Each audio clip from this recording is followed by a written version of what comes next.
C'est pas parce que je fais je fais pas une fixation particulière sur le métier que vous faites à ça, mais on dit que la déradicalisation religieuse est subordonnée à la formation des imams, donc des imams français qui sont allés être formés au Maroc, parce que le Maroc est considéré comme un pays qui a beaucoup œuvré pour la déradicalisation. Avec, vous savez que au Maroc il y a un seul sermon du vendredi pour tout le pays, donc bon.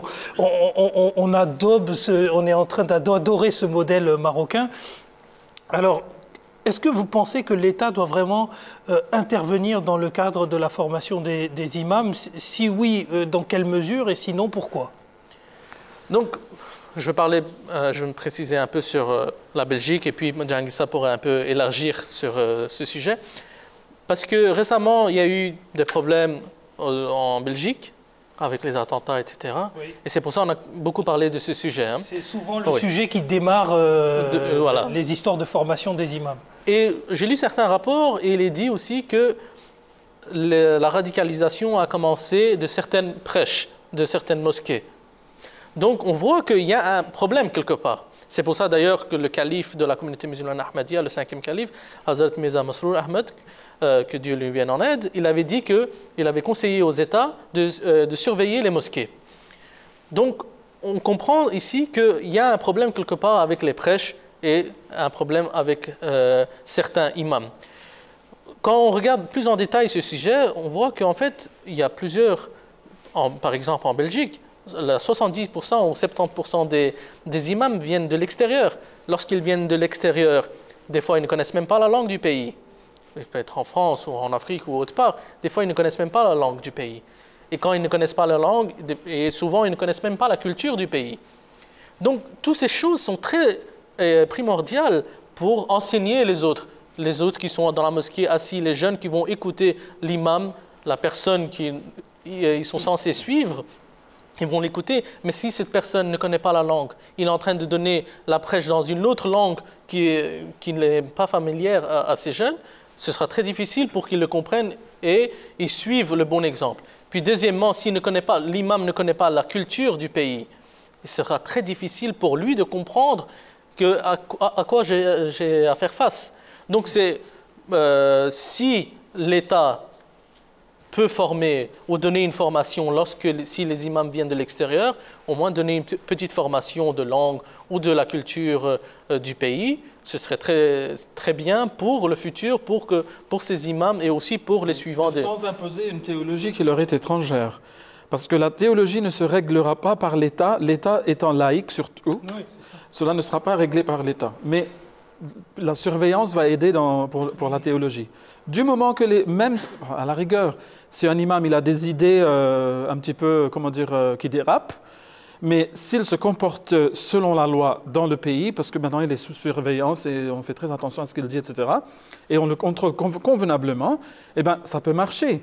Mais ce qu'il faut bien entendre, c'est qu'il ne faut pas que l'État gère la formation totale des imams ou des prêtres ou autres, ou rabbins. Ça, c'est à la communauté religieuse elle-même de s'en occuper. Mais il faut être sensible du côté communauté religieuse aux exigences aussi, ou au moins au dialogue avec l'État. Ça, c'est très important. Il faut être sensible à ça. Dans notre communauté Ahmadiyya, nous sommes très sensibles à la question de l'apprentissage de la langue. Nous essayons d'ailleurs d'avoir autant que possible des personnes qui viennent du pays même et qu'on les forme eux en tant qu'imams. Sinon, à la rigueur, qu'ils apprennent la langue et apprennent la culture. Cela est très très important. C'est ce que notre calife dit toujours. C'est ça que nous voulons.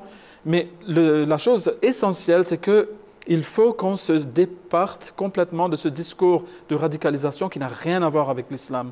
C'est un discours politique qui a été imposé à l'islam par certains éléments musulmans dans le monde. Il faut qu'on se départisse de tout cela et qu'on le fasse bien faire ressortir, comme l'imam Assad vient de le dire, par des prêches, par des conférences, par une publication de littérature, etc., qui s'instaurent bien dans le cadre des lois national. Qui plus est, je pense que là, la formation des imams à la suite des attentats a pris un aspect plus institutionnel, dans le sens où on a dit, voilà, c'est comme ça qu'on va former les imams, on va les envoyer au Maroc, en Algérie, peu importe. Mais lorsque un imam vient en France, par exemple, et qu'il obtient un titre de séjour, il a un certain nombre de quotas d'heures d'apprentissage de français à faire. Je veux dire, c'est des choses qui ont été déjà... Ce sont des choses pratiques qui ont déjà été mises en Oui. place par la loi. Donc l'idée, si l'idée de l'État est effectivement de contrôler la théologie derrière ce masque de la formation des imams, c'est grave, parce que là, on en revient également à porter atteinte à la liberté de religion, éventuellement. Mais si c'est simplement pour s'assurer vraiment que X et Y ont suivi la formation, c'est-à-dire qu'ils sont déradicalisés... On ne peut pas contrôler la pensée, mais on peut contrôler la parole. Donc il faut au moins surveiller la parole, pour enlever les éléments qui soient en train d'inviter au désordre. Ça, l'État a tout à fait le droit de le faire. N'est-ce pas d'ailleurs un des souhaits du calife de la communauté musulmane Ahmadiyya ? Le calife lui-même l'a dit sur les médias, il a invité les gouvernements en Occident surtout de surveiller les discours qui se tiennent dans leurs mosquées chez eux. Pourquoi pas ? Il y en a qui ont dit « Oh, tout de suite, c'est une ingérence, etc. » Mais non, le calife a dit « C'est une question de sécurité. » Tout État a tout à fait le droit de savoir ce qui est en train d'être dit quand c'est une question de sécurité. Mais on ne peut pas essayer de changer la pensée des gens. Et d'ailleurs, ça aurait été plus pratique de surveiller le discours qui est tenu dans les mosquées plutôt que de les fermer, puisque les gens pratiquent ces mêmes discours chez eux désormais. Exactement. Donc le conseil du calife un islam souterrain. C'est ça. Mais le discours se tiendra quelque part. Il vaut mieux que ça soit ouvert, comme ça tout le monde peut le surveiller facilement. Exactement. Et d'ailleurs, je pense que notamment les discours sont surveillés par les renseignements généraux, ce qui est quelque chose de tout à fait logique et normal pour chaque pays.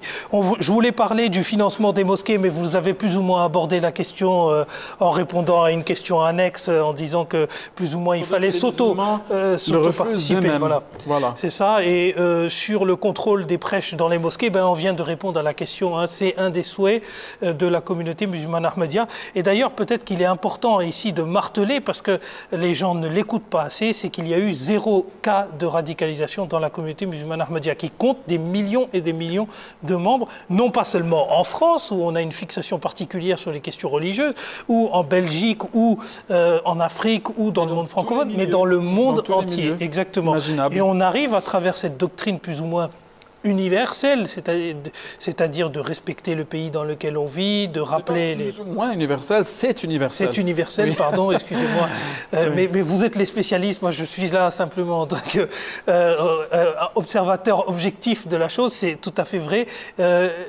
On a réussi quand même à imposer le fait qu'il n'y ait pas de radicalisation et des gens qui sont impliqués dans la vie de l'État, parce que c'est ça le plus important aujourd'hui. Je pense que vous hochez de la tête, ça veut dire que vous me rejoignez tout à fait.